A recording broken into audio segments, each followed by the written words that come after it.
Hello everyone. और जैसा कि मैंने अब आपको थोड़ी सी एक्सप्लेनेशन दी है, उस एक्सप्लेनेशन के बाद मैं आपके साथ एक क्वेश्चन डिस्कस करने वाला हूं कि जो इंडो रशियन रिलेशन को लेकर पहला क्वेश्चन है, what is the historical significance of the Indo Soviet treaty of peace friendship and cooperation 1971।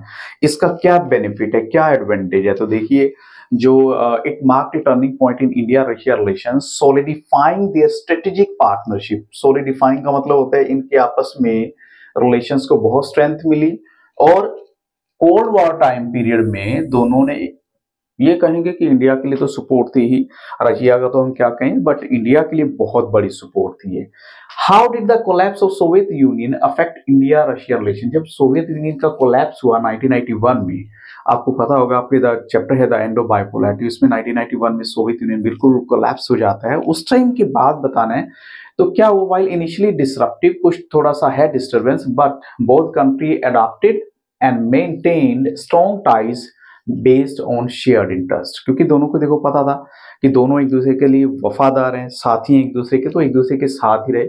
Describe the current state of India Russia relations. क्या है? Special and privilege strategic partnership characterised by strong defence, energy and space cooperation है। आपस में मिलजुल के काम करते हैं किस चीज के ऊपर? स्ट्रॉन्ग डिफेंस के ऊपर, एनर्जी यानी टेक्नोलॉजी तो है ही है, साथ में स्पेस कोऑपरेशन के ऊपर भी दोनों कंट्री ने एक दूसरे को हमेशा सपोर्ट किया है। What are the key pillars of Indian Russian strategic partnership? तो डिफेंस तो है ही है, एनर्जी भी है, स्पेस भी है, ट्रेड और काउंटर टेररिज्म कोऑपरेशन के ऊपर भी दोनों देशों ने काफी एक दूसरे के साथ कोऑपरेट करा है। Why is defence cooperation A cornerstone of India Russia relation? देखो, डिफेंस को लेकर एक दूसरे के साथ क्यों एक दूसरे के लिए जो है कनेक्टेड है इंडिया रशिया? तो ये कहते हैं कि historical legacy of arms deals, joint military exercises and को प्रोडक्शन ऑफ डिफेंस इक्विपमेंट उसके सबसे बड़े रीजन है, जिसकी वजह से एक दूसरे के साथ ही जो है कनेक्टेड है, अटैच्ड है। अब यहाँ पर नेक्स्ट क्वेश्चन जो है वो देखते हैं क्या हो सकता है। तो नेक्स्ट क्वेश्चन यहाँ पर है हमारा, यस, ये बहुत इंपॉर्टेंट है। और यहां ये देखना कि how has the Ukraine conflict impacted India's relationship with Russia? तो देखिए, एक टाइम ऐसा आया था जब रशिया को ऑलमोस्ट जो वेस्टर्न कंट्रीज हैं उन्होंने बिल्कुल ही अलग कर दिया, लेकिन इंडिया ने तब भी साथ दिया। और उस डिफिकल्ट टाइम में भी, यानी ये कहेंगे कि यूक्रेन कॉन्फ्लिक्ट को ज्यादा टाइम तो हुआ नहीं, still going on, but even then India और रशिया के रिलेशन जो है एज इट इज सॉलिड की सॉलिड बने हुए हैं। So with these questions, I stop the video. I hope so you are going to get benefit of these questions very well. So thank you very much. And video अच्छी लगी तो like जरूर कीजिएगा। Have very nice day. Go through कर लीजिएगा। और यहाँ देखते हैं इंडिया रशिया रिलेशंस का एक छोटा सा मैंने आपको हिस्ट्री दी है। जो फर्स्ट है वो कहते हैं India relations with Russia are an important aspect of India's foreign policy. सबसे बड़ी बात क्या होती है, किसी भी फॉरेन कंट्री के साथ रिलेशन डेवलप करने में जो सबसे इंपॉर्टेंट रोल रहता है वो रहता है फॉरेन पॉलिसी का। तो इंडिया का भी सेम ऐसा ही था। इंडिया की फॉरेन पॉलिसी ने इसमें बहुत बड़ा रोल प्ले किया और इसलिए इंडिया ने हमेशा ही from the very first day अपने स्ट्रेटेजिक रिलेशंस डेवलप किए रशिया के साथ। Indo Russian relations are embedded in a history, और वो हिस्ट्री कौन सी है? ट्रस्ट की और साथ में कॉमन इंटरेस्ट की, और are messed by popular perceptions. ठीक है, तो इसमें दो चीजें आती हैं, एक ट्रस्ट और दूसरा है कॉमन इंटरेस्ट।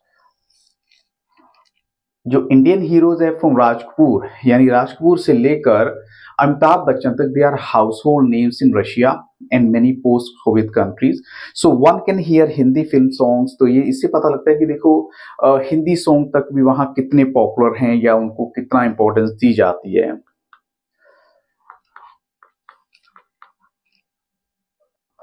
और अब देख लेते हैं Russia and India, they share a vision of multipolar world order.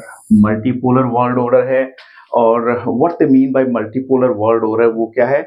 Is the को एग्जिस्टेंस ऑफ सेवरल पावर्स। अब जैसे पहले होता था कि लोगों के मन में लगता था कि शायद 1991 के बाद ऐसा हो जाएगा कहीं यूएस डोमिनेटेड वर्ल्ड ना हो जाए, तो सिंगल पावर नहीं है उसमें, क्या है? इंटरनेशनल सिस्टम है, और सबसे बड़ी बात कलेक्टिव सिक्योरिटी है, जिसमें एक कंट्री के ऊपर अटैक का मतलब सभी के ऊपर अटैक माना जाएगा। फिर ग्रेटर रीजनलिज्म है, नेगोशिएटेड सेटलमेंट्स हैं।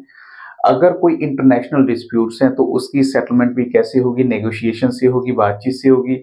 Independent foreign policy for all the countries हो गई, and decision making through bodies like the UN that should be strengthened, democratized and empowered। तो ये कुछ चीजें ऐसी हैं जो मल्टीपोलर वर्ल्ड ऑर्डर में कनेक्ट होती हैं। इसके अलावा अगर इंडिया और रशिया की बात करें तो इन दोनों कंट्री के बीच में 80 बायलेटरल एग्रीमेंट्स हो चुके हैं, उससे ज्यादा अब तो हो चुके होंगे, ये हमारे पास एनसीईआरटी का जो डाटा है। और इसके अलावा जो इंडिया रशिया है, they are part of the Indo Russian in strategic agreement of 2001। अब यहाँ जो नेक्स्ट क्वेश्चन आपके साथ डिस्कस करने वाला हूं, ये बहुत इंपॉर्टेंट है। From the beginning to last आपने देखना है। जैसे India stands to benefit from the relationship with Russia, India और रशिया की जो रिलेशनशिप है उसका बेनिफिट कहीं ना कहीं दोनों कंट्री को भी होता है, इंडिया को भी होता है। और कौन कौन से इश्यू है जहां इंडिया बेनिफिट करता है? कश्मीर का इश्यू है, एनर्जी सप्लाई या sharing information on international terrorism हो गया, या एक्सेस टू सेंट्रल एशिया हो गया। लेकिन इसके अलावा कुछ सारी ऐसी चीजें हैं जिसमें रशिया को भी इसका बेनिफिट होता है, ये नहीं कि सिर्फ इंडिया को होता है। तो रशिया को बेनिफिट कहां होगा वो भी हम देख लेते हैं। Russia stands to benefit from this relationship because India is the second largest arms market for Russia. Second largest arms market हो गई।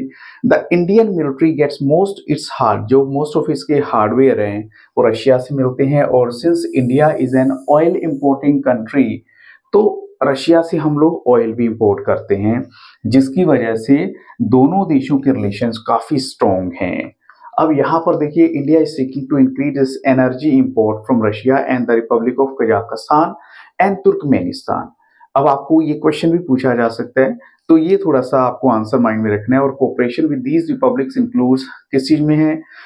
एक तो partnership and investment in oil field हो गया, ये इंपॉर्टेंट है। Russia is important for India's nuclear energy plan, क्योंकि India को हमेशा ही रशिया ने हेल्प किया है। जैसे एक बार इंडिया को क्रायोजेनिक रॉकेट की जरूरत थी, जैसे यहाँ मेंशन किया गया, तो उस टाइम रशिया ने वो प्रोवाइड किया था, बाकी किसी कंट्री ने नहीं दिया था। Russia and India have collaborated on various scientific project, तो बहुत सारे ऐसे प्रोजेक्ट है जहां इन्होंने एक दूसरे के लिए काम भी किया है। अब यहाँ फर्स्ट देखिए क्या है, what is the current status of India Russia relations. तो India Russia ties have acquired a qualitatively new character since the signing of the declaration of the India Russia Strategic Partnership in October 2000। अक्टूबर 2000 में इन दोनों के बीच में एक agreement sign हुआ था, ये यहाँ मेंशन किया गया इसको। और इसी को मैं थोड़ा सा हाईलाइट भी कर देता हूँ आपके लिए। ये है हमारा इंडिया रशिया स्ट्रेटेजिक पार्टनरशिप, अक्टूबर 2000 में साइन हुआ था।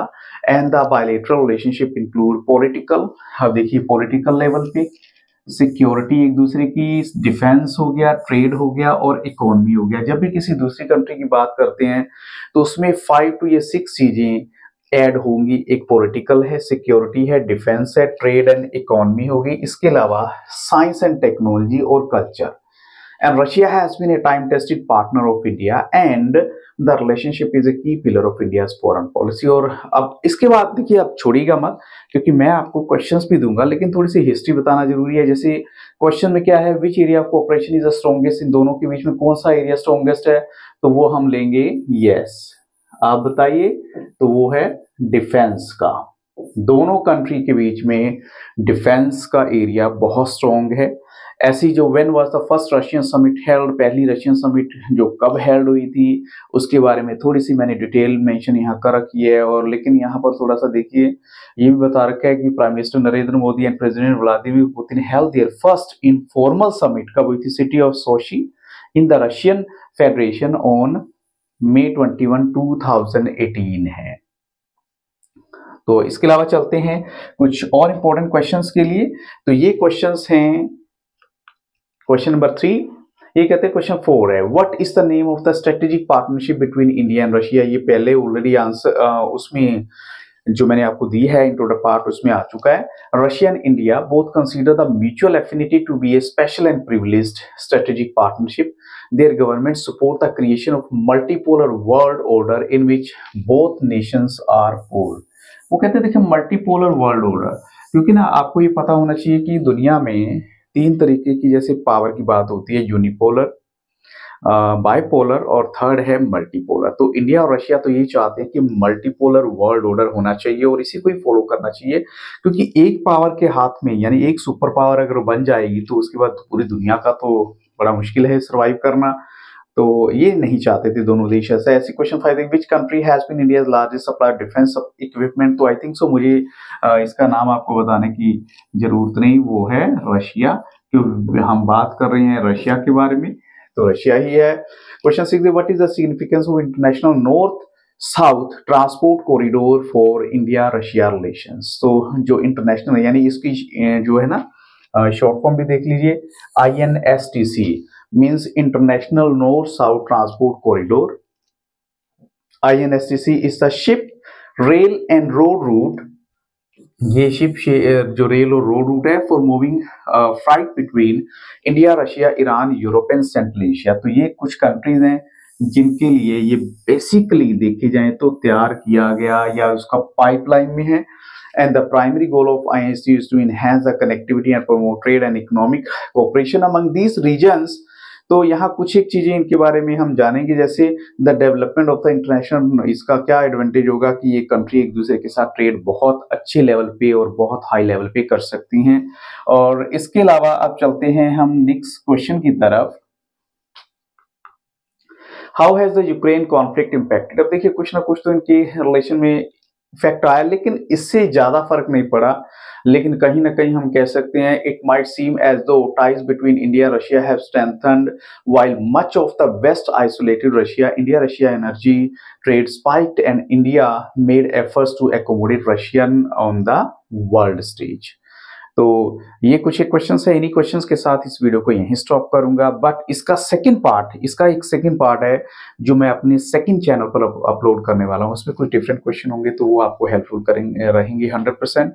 और जैसा कि मैं आपको स्टार्टिंग में बता चुका हूं कि किसी भी तरह की कोई वीडियो की रिक्वायरमेंट है तो कमेंट सेक्शन में जाके जरूर बताइएगा। So thank you very much and have very nice day.